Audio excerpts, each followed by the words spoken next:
यह फर्क होता है अपने दम पर बहुमत हासिल करना और बहुमत से 32 सीटें दूर रहना।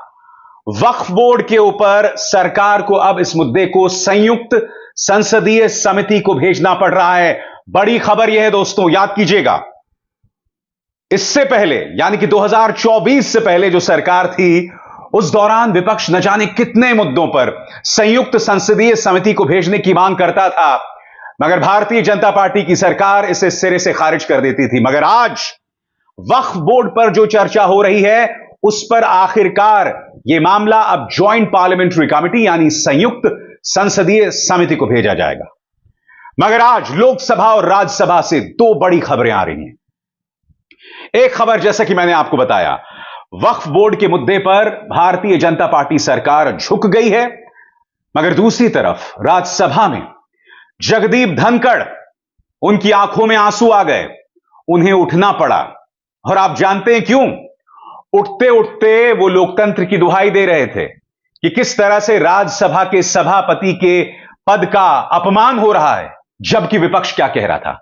विपक्ष सिर्फ इतना कह रहा था कि विनेश फोगाट, जी हां, विनेश फोगाट, जिसके साथ इतनी बड़ी नाइंसाफी हुई है, उस पर चर्चा कराई जाए। मगर जेपी नड्डा, बीजेपी अध्यक्ष, उसके लिए तैयार नहीं थे। माननीय राज्यसभा के सभापति जगदीप धनखड़ ने ऐसा करने से इनकार कर दिया। आज मैं आपसे एक सवाल पूछना चाहता हूं। यही जगदीप धनखड़ थे जिन्होंने एक बार कहा था कि मेरा अपमान जाट समुदाय का अपमान है। याद है आपको, जब इनकी मिमिक्री की गई थी, और वो भी सदन के बाहर, सदन के अंदर नहीं। टीएमसी के सांसद ने ऐसा किया था। उस वक्त राज्यसभा के सभापति ने राहुल गांधी को भी घेर लिया था, जबकि राहुल गांधी इसका उससे कोई लेना देना नहीं था। उस वक्त जाट समुदाय का अपमान हो गया था। मगर आज मैं राज्यसभा के सभापति से पूछना चाहता हूं, विनेश फोगाट के मुद्दे पर आखिर चर्चा क्यों ना हो? क्या आप जाट समुदाय का अपमान नहीं है? क्या भारत की बेटी का अपमान नहीं है? सबसे बड़ी बात, विनेश फोगाट को सिर्फ जाट समुदाय तक सीमित नहीं रखा जाता। वो भारत की बेटी है, भारत की आन बान और शान है। और अगर विपक्ष उस पर चर्चा करना चाहता है, तो आखिर उसे इनकार क्यों किया जा रहा है? आज कई चीजें हो रही हैं दोस्तों। सदन के अंदर इस पर चर्चा करने से इनकार कर दिया गया। विपक्ष इसे साजिश मान रहा है, और क्यों मान रहा है कुछ देर बाद। सबसे पहले मैं आपको एक क्लिप दिखाना चाहता हूं। एबीपी न्यूज के पत्रकार जैनेंद्र ने मंत्री मनसुख मंडाविया से सवाल पूछा। विपक्ष कह रहा है यह साजिश है। मंत्री जी का चेहरा उतर गया, कोई जवाब देते नहीं बना। सुनिए जैनेंद्र कुमार क्या सवाल पूछ रहे हैं। एक बहुत ही सामान्य सा सवाल। ऐलान कर दिया खेल मंत्री जी, आप निराश हैं इस फैसले पर?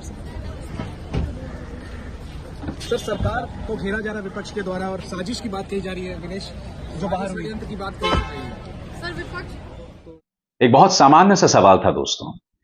मनसुख मंडाविया साहब का चेहरा उतर गया था। देखिए, जब यह सवाल पूछा जा रहा था तो इनके चेहरे के हाव भाव कितने थे। अरे भाई, नाराजगी किस बात की है? कल ही आपने सदन में वो वाहियात बयान दिया जिसमें आपने ये बताया कि हमने 70 लाख रुपए दिए। जब वो बयान देकर आपको शर्म नहीं आ रही थी, तो इस सामान्य से सवाल पर आपको शर्म आ गई। आपको याद है इन्होंने क्या कहा था सदन के अंदर, लोकसभा में? सुनिए। भारत सरकार ने विनेश फोगाट की उनकी आवश्यकता के अनुसार हर संभव सहायता प्रदान की है। इनको पेरिस ओलंपिक चक्र के लिए कुल 70,45,775 की वित्तीय सहायता दी गई है। 70 लाख रुपए दिए थे, और आज एक सामान्य से सवाल से आप डर गए। मैं आपको बतलाता हूं दोस्तों कि विपक्ष के सवाल में क्यों दम है, क्यों इसे साजिश माना जा रहा है। सबसे पहली बात, स्पोर्ट्स स्टार की इस रिपोर्ट के मुताबिक विनेश फोगाट 53 किलोग्राम कैटेगरी में लड़ना चाहती थी, मगर फेडरेशन ने, भारतीय ओलंपिक संघ ने मना कर दिया।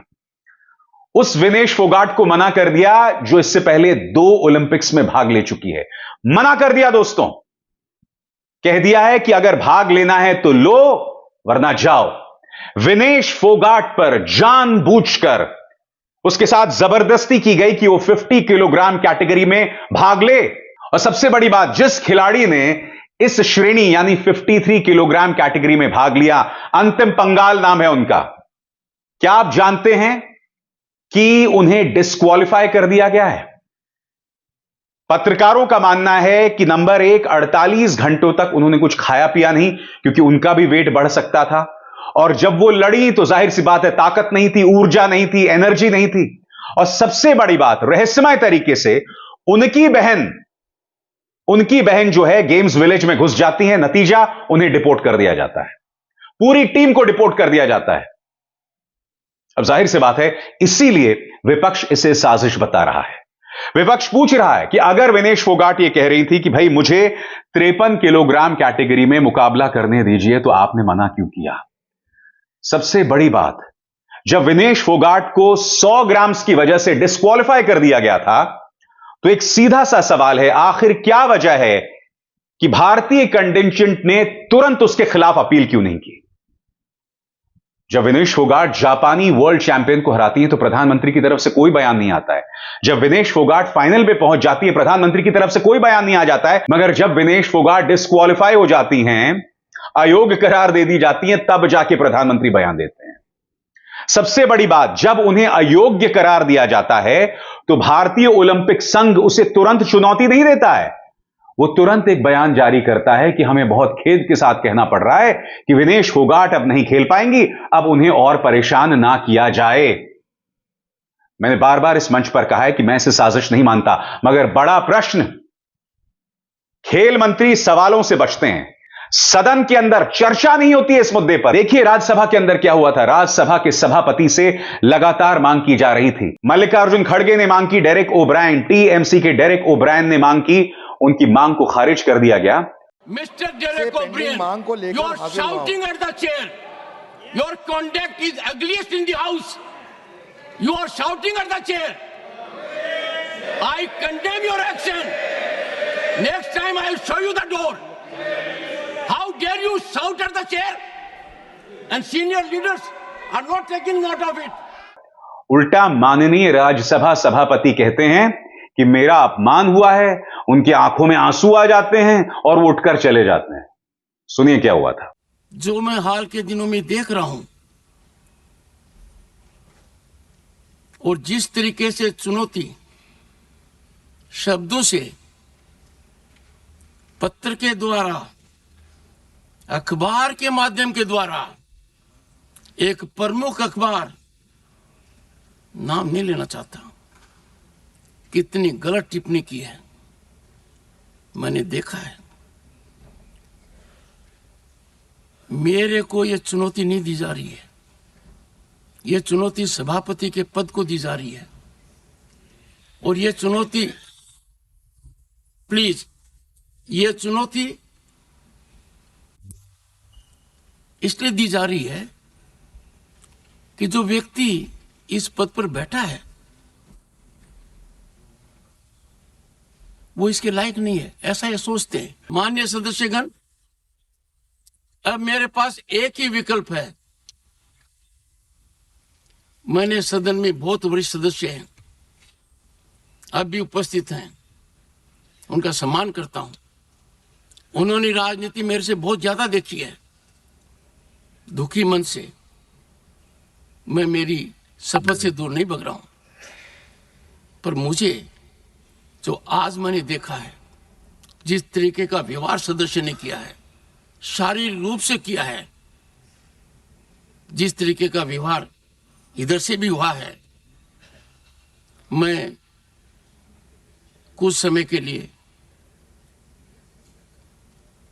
यहां बैठने में अपने आप को सक्षम नहीं पा रहा हूं। मैं दुखी मन से जा रहा हूं। अब क्या कहेंगे आप इसके बारे में, बताइए क्या कहेंगे इसके बारे में। विनेश फोगाट इस देश की आन बान और शान है, आखिर क्यों राज्यसभा में इस मुद्दे पर चर्चा ना हो? चर्चा तो होनी चाहिए भाई, इस पर चर्चा से आप भाग नहीं सकते हैं।